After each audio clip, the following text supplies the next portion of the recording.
تو گویا یا تو آپ اپنے آپ کو اللہ کہہ رہے ہو یا رسول کہہ رہے ہو، اور ظاہر ہے کہ دونوں چیزیں آپ کے کفر کے لیے کافی ہو جائیں گی۔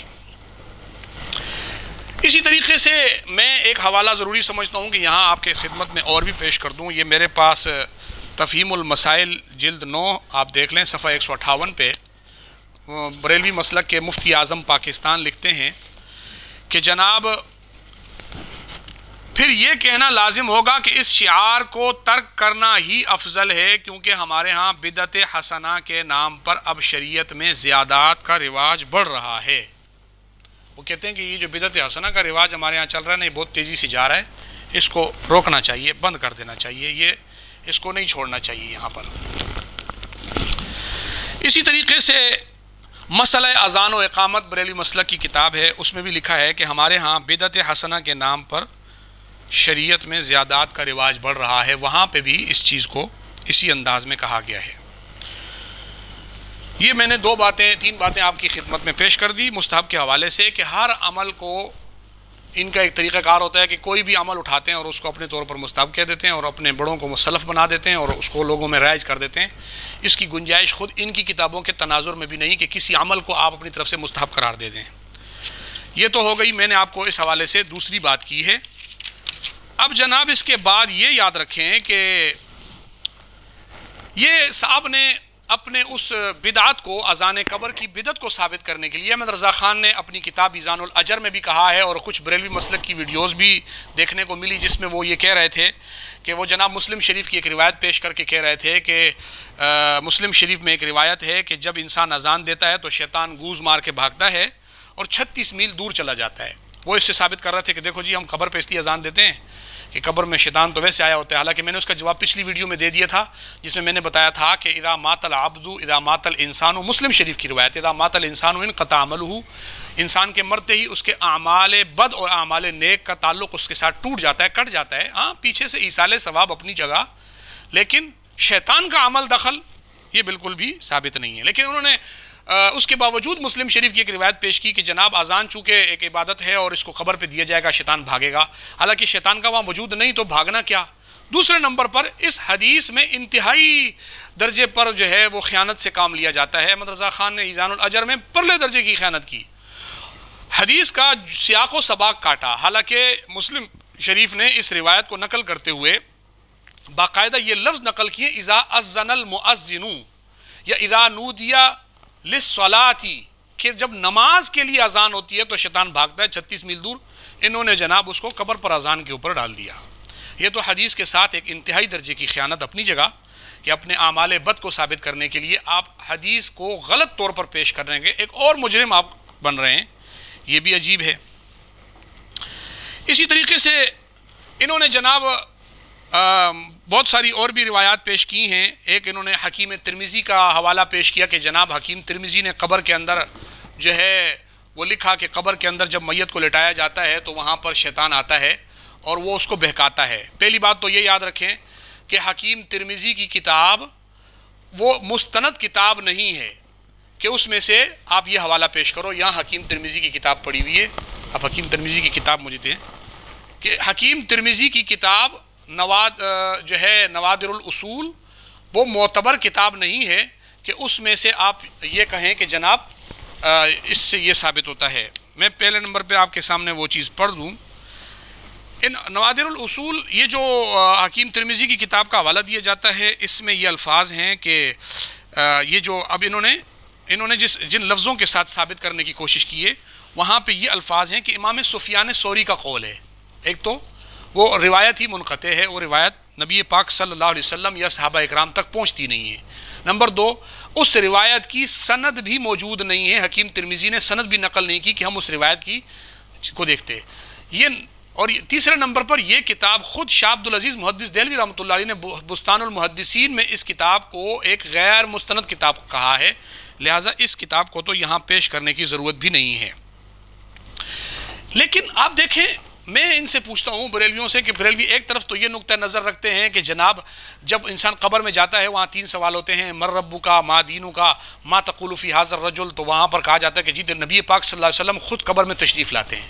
ایک طرف تو یہ عقیدہ رکھا جاتا ہے، دوسری طرف نوادر الرسول کو پیش کر کے کہتے ہیں کہ وہاں پہ شیطان آتا ہے۔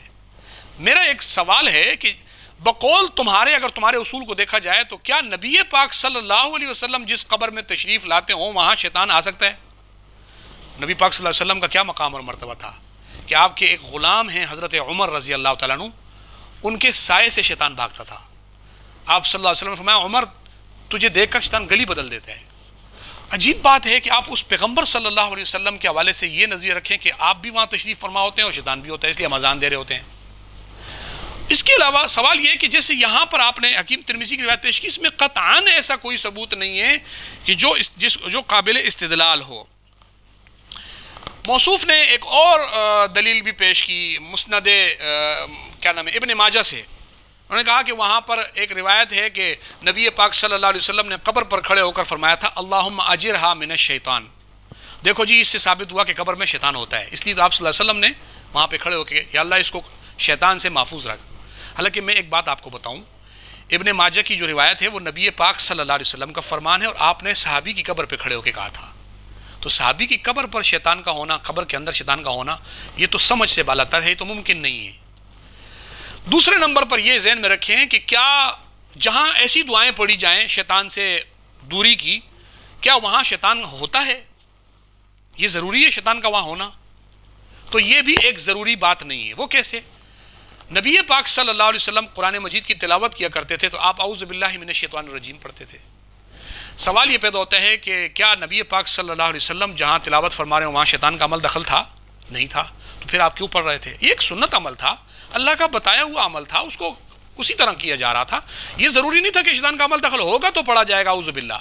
اسی طریقے سے بہت سارے اکابر صحابہ اکرام، تابعین، طب تابعین قرآن پڑھنے سے پہلے اعوذ باللہ پڑھتے تھے، لیکن وہاں شیطان کا عمل دخل ہونا ضروری نہیں ہوتا.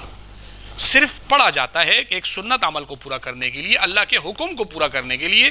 یہ ضروری نہیں کہ وہاں شیطان کا عمل دخل بھی ہو. اور اس حدیث سے آپ یہ نکالیں کہ جناب اس سے پتہ چلا کہ قبر میں شیطان ہوتا ہے، یہ بات بھی غلط تھی.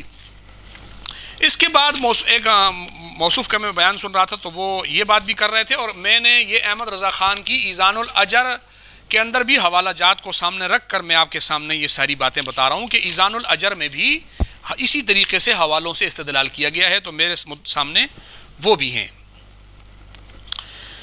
انہوں نے ایک اور دلیل پیش کی کہ جناب سیدنا عمر رضی اللہ تعالیٰ عنہ نے حضرت ابو بکر رضی اللہ تعالیٰ عنہ کو، انہوں نے بخاری باب جمع القرآن سے، احمد رضا نے ایزان الاجر میں، اور یہ بہت سارے بریلوی اذان قبر پر اس روایت کو پیش کرتے ہیں کہ سیدنا ابو بکر رضی اللہ تعالیٰ عنہ کے پاس حضرت عمر رضی اللہ عنہ تشریف لائے اور فرمایا کہ قرآن کو جمع کرنا چاہیے. تو حضرت ابو بکر نے آگے سے فرمایا کہ کیف تفعل شیئا لم یفعلہ رسول اللہ صلی اللہ علیہ وسلم. حضرت عمر آپ وہ کام کیوں کر رہے ہو جو نبی پاک صلی اللہ علیہ وسلم نے نہیں فرمایا، نہیں کیا؟ تو حضرت عمر نے فرمایا ھذا واللہ خیر، یہ کام بھی اللہ کی قسم بہتر کام ہے. حضرت عمر نے بعد میں فرمایا کہ اللہ نے میرا دل کھول دیا، اور پھر صحابہ کا اس پہ اتفاق ہو گیا. یہ روایت انہوں نے پیش کی اور پھر کہا کہ دیکھو جی حضرت عمر رضی اللہ عنہ نے بھی تو ایک کام ایسا کیا تھا جو نبی نے نہیں کیا تھا. حضرت ابوبکر فرما بھی رہے تھے، پھر بھی وہ عمل انہوں نے کر دیا، تو لہٰذا ہمیں بھی کرنے کی اجازت ہے، ہم بھی وہ کام کر سکتے ہیں جو نبی نے نہ کیا ہو. پہلی بات تو یہ کہ آپ مثال کن لوگوں کی دے رہے ہیں؟ صحابہ اکرام، اور ان میں سے بھی شیخین ان میں سے بھی وہ صحابہ جو صحابہ کے امام ہیں، حضرت ابوبکر اور حضرت عمر، جن کے بارے میں نبی پاک صلی اللہ علیہ وسلم فرماتے ہیں انی لا ادری ما بقائی فیکم فاقتدوا من بعد ابی بکر و عمر، کہ مجھے نہیں معلوم میں تم میں کتنا مدت تک زندہ رہوں، میرے بعد ابو بکر و عمر کی اقتداء کرنا. ابو بکر کی سنت کو، حضرت عمر کی سنت کو نبی پاک صلی اللہ علیہ وسلم نے بالاتفاق پہلے سے ارشاد فرما دیا تھا، علیکم بسنتی و سنت الخلفاء الراشدین. آپ صحابہ کے عمل کو جو سنت ہے، آپ اس سے اپنا ایک بدعت سیدھا کرنے کے چکروں میں اپنا ایک بدعت والا عمل آپ اسے ثابت گویا آپ کے بقول صحابہ کا کیا ہوا عمل اور آپ کا کیا ہوا عمل نعوذ باللہ برابر ہے، اور آپ اس سے اٹھا کر آپ اپنی طرف سے کوئی نیا کام کر دیں گے. صحابہ نے چونکہ کر دیا کہ نبی فرما رہے ہیں، نبی علیہ السلام نے تو حضرت ابوبکر و عمر کی اقتداء کا بعد میں حکم دیا ہے. سوال یہ آپ کی اقتداء کا حکم کب دیا گیا ہے کہ آپ اس سے دلیل پکڑ کر حضرت عمر پر یہ الزام لگا رہے ہو؟ پھر حضرت ابوبکر کا جملہ سنیں نا کہ کیف تفعل شیئا لم یفعلہ رسول اللہ صلی اللہ علیہ وسلم. گویا صحابہ کا مزاج ہی یہ تھا کہ جو کام نبی نے نہیں کیا وہ ہم نے نہیں کرنا. دیکھیں حضرت ابوبکر کا جملہ بتا رہا ہے، لیکن چونکہ حضرت عمر رضی اللہ تعالیٰ عنہ نے بار بار مطالبہ کیا اور حضرت ابوبکر کا دل اس پر کھل گیا کہ یہ تو ہماری سنت کے طور پر ہم کر رہے ہیں اور یہ نبی پاک صلی اللہ علیہ وسلم نے اس کی اجازت دی ہوئی ہے، لہٰذا حضرت ابوبکر نے اس کام کو حضرت عمر کے ساتھ کر لیا۔ اس کا یہ مطلب ہرگز نہیں ہے کہ وہ ایک غلط کام تھا اور ابوبکر راضی ہو گئے، یا اس کی اجازت نہیں تھی شریعت میں اور نبی پاک صلی اللہ علیہ وسلم کے بعد راضی ہو گئے۔ پھر آپ نے آگے جملہ استعمال کیا کہ صحابہ کا اتفاق ہو گیا، تو اجماع صحابہ تو حجت ہے، لیکن آپ کا کوئی اجماع حجت نہیں ہے، لہٰذا آپ اپنے عمل کو اس کے برابر نہ پیش کریں۔